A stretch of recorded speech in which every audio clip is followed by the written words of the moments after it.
ನನ್ನ ಹಿಂದೆ ಇದೆ ನೋಡಿ, ಇದು ಸ್ಟೂಬನ್ಕಾಗಲ್ ಸಸ್ಪೆನ್ಷನ್ ಬ್ರಿಡ್ಜ್. ಸೊ ಆಶಾ ಅಲ್ಲೇ ಅಲ್ಲಿ ಹೋಗಿದ್ದಾಳೆ, ನಾ ಇನ್ನೂ ಹೋಗಿಲ್ಲ. ಆ್ಯಕ್ಚುಲಿ ಕೆಳಗಡೆ ಫುಲ್ಲು ಹಾಗೆ ಟ್ರಾನ್ಸ್ಪರೆಂಟ್ ಕಾಣಿಸ್ತಾ ಇದೆ, ನಾ ಇನ್ನೂ ಹೋಗಿಲ್ಲ. ಇವಾಗ ಅಲ್ಲಿ ನಡ್ಕೊಂಡು ಹೋಗ್ತೀನಿ.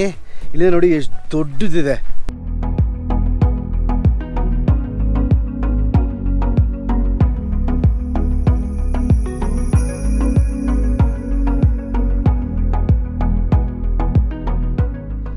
ಬ್ರಿಡ್ಜು ಕೆಳಗಡೆ ಫುಲ್ ಓಪನ್ ಆಗಿದೆ. ಐ ಮೀನ್ ಕೆಳಗಡೆ ನೋಡ್ಬೋದು ಎಗಿರ್ತಾ ಇದೆ.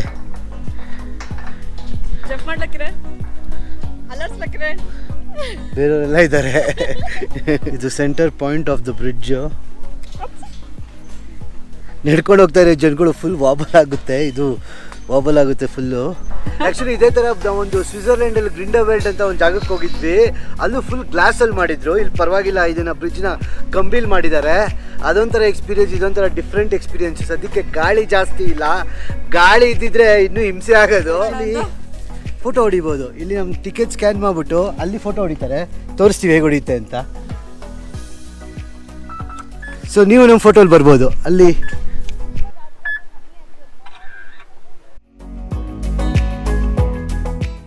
ಸೊ ಇಲ್ಲಿಂದ ಪ್ಯಾನರೋಮಾ ಪ್ಲ್ಯಾಟ್ಫಾರ್ಮ್ ಅಂತೆ, ಫುಲ್ ಕಾಣಿಸುತ್ತೆ ಅಕ್ಕಪಕ್ಕ ವಿಲೇಜು ಇದು ಎಲ್ಲ ಕೆಳಗಡೆವರೆಗೂ ಕಾಣಿಸುತ್ತೆ. ನೋಡೋಣ ಎಷ್ಟು ಮೇಲ್ಗಡೆ ಬಂದಿದ್ದೀವಿ ಅಂತ.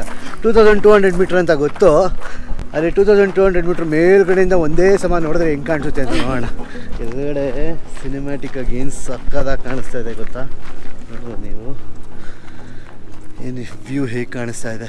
ಸಸ್ಪೆನ್ಷನ್ ಬ್ರಿಡ್ಜ್ನ ನೋಡಿಕೊಂಡು 3 ಕಿಲೋಮೀಟರ್ ಹೈಕ್ ಮಾಡಿಕೊಂಡು ಈ ಪ್ಯಾನೋರಮಾ ವ್ಯೂಗೆ ಬಂದ್ವಿ. ಕಿರಣ್ ಆಲ್ರೆಡಿ ಮುಂದೆ ಹೋಗ್ತಾ ಇದ್ದಾನೆ. ನಿನ್ನೆ ಹೈಕ್ ಮಾಡಿಲ್ಲ ಅಂತ ಬೇಜಾರಾಗಿತ್ತು, ಇವತ್ತು ಹೈಕ್ ಮಾಡ್ತಾ ಇದ್ದೀವಿ, ಮಾಡಲೇಬೇಕು ಅಂತ.